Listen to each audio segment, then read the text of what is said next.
Ang dalawang anak nga ni Michael Jordan na si Jeffrey at Marcus Jordan ay may kakayanan sanang maglaro sa NBA.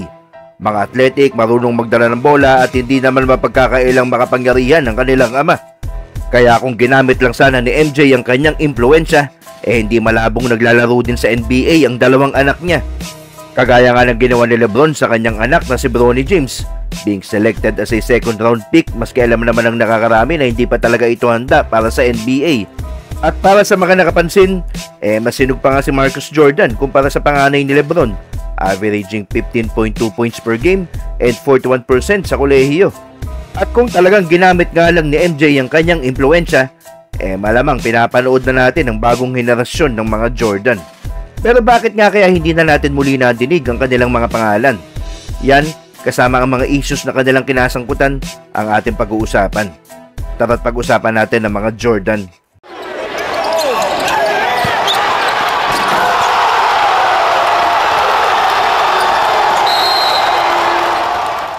Ang pagkakaiba nga ni James at ni MJ ay ang kanilang pangingialam sa karera ng kanilang mga anak.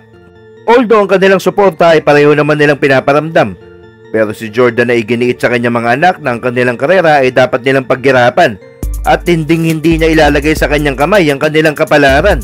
Kaya naman ang na-realize ng kanyang panganay na ang kanyang ama ay di niya kayang pantayan, ang pagbabasketball ay madali niyang binitawan.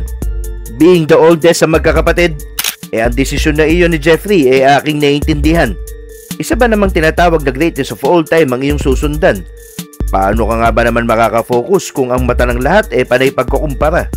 At nang gumawa lang si Jeff ng 2 points per game sa high school career niya, dito na pagdesisyon ng wakasan ng kanyang karera at malugod naman iyong tinanggap ng kanyang ama.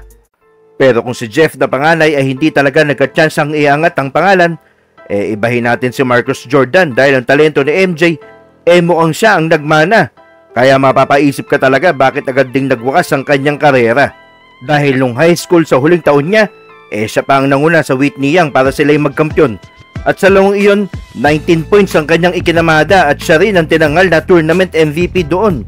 Kaya nga pag-apak niya sa kolehiyo para sa Central Florida, hindi rin nagtagal bago siya naging numero 1 sa kanilang sistema. At sa sophomore ng kanilang kupunan, 15.2 points per game, 41% field goal kagad ang kanyang inilatag. At siya pa nga noon ang leading scorer ng UC Florida. Kaya naman kung titingnan ng estado ng kanyang karera, malaki talaga ang chance ang makapasok siya sa NBA kung gugustuhin niya.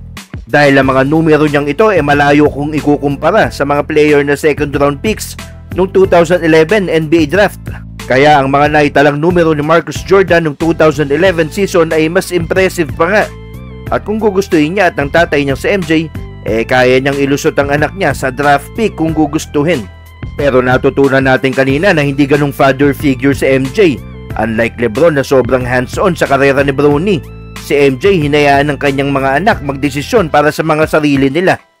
Eto nga't umingay pa ang pangalan ni Marcus dahil sa iba't ibang controversies.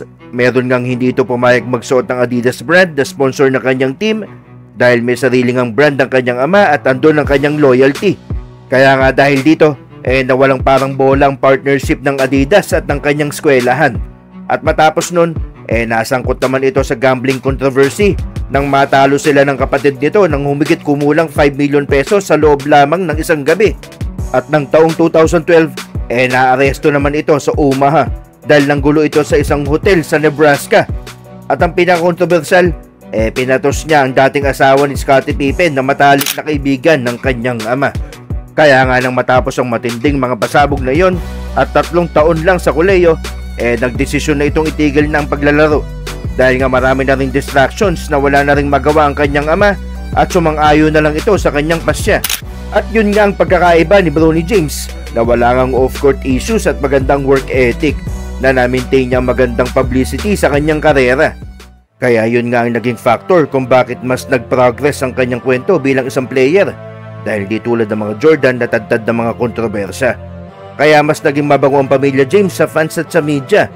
Kaya nga kung isa din kayo sa milyon-milyong MJ fan, nakakapanghinayang ang wala ng dugong Air Jordan na aapak pang muli sa NBA.